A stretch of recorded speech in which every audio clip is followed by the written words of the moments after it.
Welcome back to my channel. उम्मीद है कि आप लोग ठीक होंगे। आज के इस वीडियो में मैं आपके साथ डिस्कस करूंगी कि आप किस तरह से अपने स्नैपचैट अकाउंट को वेरीफाइड करवा सकते हैं, इसका क्या क्राइटेरिया है और ये किस तरह से होता है। आज हम A to Z इस वीडियो में कवर करेंगे। तो स्टार्ट कर लेते हैं अपनी वीडियो को। सबसे पहले तो मैं आपको ये बताती चलूँ, जब भी आप अपना स्नैपचैट का अकाउंट बनाते हैं, एक तो उसके अंदर आपका एक नेम होता है जिसको आप किसी भी टाइम चेंज कर सकते हैं। एक यूज़र नेम होता है जिसको साल में आप एक मरतबा चेंज कर सकते हैं। दोनों में से एक नाम आपको ऐसा रखना है जो आपके नेशनल आइडेंटिटी कार्ड में भी हो, वही नाम आपका नेशनल आइडेंटिटी कार्ड में भी हो। और दूसरा जो प्रोफाइल पिक्चर है वो आपको अपनी खुद की रखनी है। आपका अकाउंट एक जेन्युइन अकाउंट होना चाहिए अगर आपने उसको वेरीफाइड करवाना है तो। स्नैपचैट अकाउंट में आपकी जितनी भी इंफॉर्मेशन है, आपकी डेट ऑफ बर्थ, आपका मोबाइल नंबर, आपका ईमेल, ये सब आपका अपना ओरिजिनल होना चाहिए। फ्रेंड्स, स्नैपचैट पे अपने अकाउंट को वेरीफाइड करवाने के लिए आपकी पॉपुलैरिटी काफ़ी मैटर करती है। जो लोग ऑलरेडी पब्लिक फिगर हैं उनके लिए प्रॉब्लम नहीं होती। प्रॉब्लम होती है उनके लिए जो कि अननोन है, जिनको कोई भी नहीं जानता, ना तो उनके इतने सब्सक्राइबर होते हैं, ना उनके स्टोरीज पे इतने ज़्यादा व्यूज़ आते हैं। ऐसी वेबसाइट होती हैं जिन पे आप पैसे दे के अपने लिए कॉलम लिखवा सकते हैं और उनकी वेबसाइट पे अपलोड कर सकते हैं। क्योंकि जब भी कोई भी टीम स्नैपचैट की हो, फेसबुक की हो, इंस्टाग्राम की हो, वो आपको गूगल पे अगर सर्च करती है, आपका नाम आता है, आपके आर्टिकल आते हैं, तो इट्स मीन आप पॉपुलर हैं। इस वजह से जो लोग अननोन होते हैं वो ये काम भी करवाते हैं। सो अब आप पे डिपेंड करता है आप ये करवाना चाहें या ना करवाना चाहें। इस तरह से भी लोग अपने अकाउंट को वेरीफाइड करवा लेते हैं। अब चलते हैं अगले नेक्स्ट स्टेप की तरफ। स्नैपचैट पर अकाउंट को वेरीफाइड करवाने के लिए आपकी स्टोरी पर डेली बेसिस पे 50,000 व्यूज़ होने चाहिए।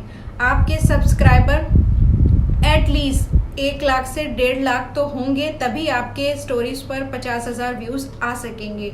आपका स्टोरी ऑडियंस रिटेंशन काफ़ी अच्छा होना चाहिए, तभी स्नैपचैट आपके अकाउंट को सजेस्ट करेगा। यानी कि डिस्कवर का जो ऑप्शन आप देखते हैं वहाँ आपके अकाउंट को भेजा जाएगा, लोग वहाँ से भी आपके अकाउंट को सजेस्ट करेंगे या आपके अकाउंट को देखेंगे।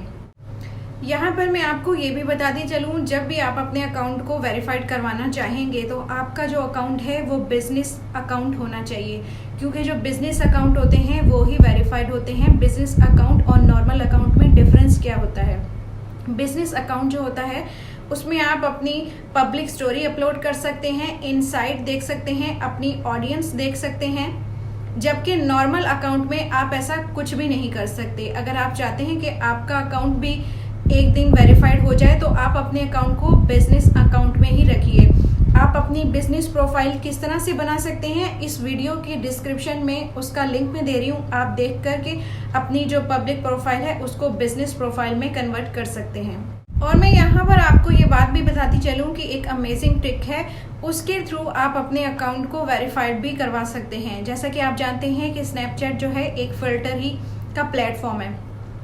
आपने देखा होगा कि जो अननोन लोग होते हैं, लेकिन जब इस फिल्टर वो क्रिएट कर लेते हैं और उनके फिल्टर पे मिलियंस तक व्यू आ जाते हैं तो उनके अकाउंट को वेरीफाइड कर दिया जाता है। जैसा कि आप ये अकाउंट देख सकते हैं, मैं इनका फिल्टर बहुत यूज़ करती हूँ। ये विवेक ठाकुर हैं, इंडिया से हैं ये भी।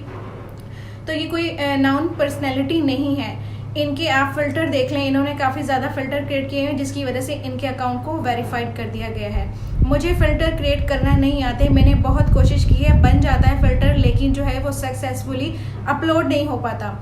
अगर तो मैं वीडियो इस पर टॉपिक पर बना सकी तो मैं बिल्कुल ज़रूर बनाऊंगी, लेकिन अगर आप लोगों को ये फ़िल्टर बनाने आते हैं तो प्लीज़ आप लोग ज़रूर बनाएं और अपने अकाउंट को वेरीफाइड भी करवाएं। फ्रेंड्स, अगर आपको लेंस क्रिएट करना नहीं आते, जो लोग लेंस क्रिएटर हैं, आप उनसे कांटेक्ट करके अपने अकाउंट के लिए लेंस बनवा सकते हैं। वो कुछ चार्जेस आपसे लेंगे और आपके अकाउंट में एक लेंस बना देंगे जिससे आप अपने अकाउंट पे उस लेंस को अपलोड कर सकते हैं। ये भी एक बहुत अच्छा आइडिया है। फ्रेंड्स, ये था क्राइटेरिया किस तरह से आप अपने अकाउंट को वेरीफाइड करवा सकते हैं। लास्ट में मैं आपको ये बताती चलूँ कि इसके लिए अप्लाई किस तरह से किया जाता है। स्नैपचैट के अकाउंट को वेरीफाइड करने के लिए आपने देखा होगा इंस्टाग्राम पे भी एक रिक्वेस्ट वेरिफिकेशन का ऑप्शन आपको देखने को मिलता है, आपको फेसबुक पे भी देखने को मिलता है, लेकिन आपको स्नैपचैट पे इस तरह का कोई भी ऑप्शन देखने को नहीं मिलता। इसकी वजह क्या है? स्नैपचैट आपके अकाउंट को देखता है कि वो क्राइटेरिया पूरा कर चुका है, तो वो आपके ईमेल पे एक ईमेल सेंड करता है और आपसे आपका नेशनल आइडेंटिटी कार्ड मांगता है। उसको देखने के बाद वो आपके अकाउंट को ऑटोमेटिकली खुद ही वेरीफाइड कर देता है। इसलिए मैं ये कहती हूँ कि आपके अपने ईमेल अपडेट रखना है, आपने अपनी प्रोफाइल पिक्चर अपडेट रखनी है और इसके अलावा आपने अपना डेट ऑफ बर्थ भी अपडेट रखना है। उसके बाद स्नैपचैट ऑटोमेटिकली आपके अकाउंट को वेरीफाइड खुद करता है। आप देख सकते हैं पूरे स्नैपचैट अकाउंट में कहीं पर भी ऐसा कोई फॉर्म नहीं है जिसको फिल करके आप अपने स्नैपचैट अकाउंट को वेरीफाइड करवा सकें।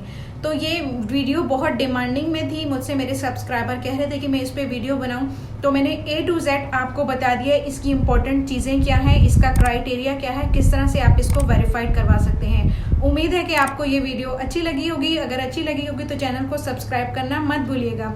बहुत जल्द मिलूंगी आपसे एक नई वीडियो में, तब तक के लिए अल्लाह हाफिज़।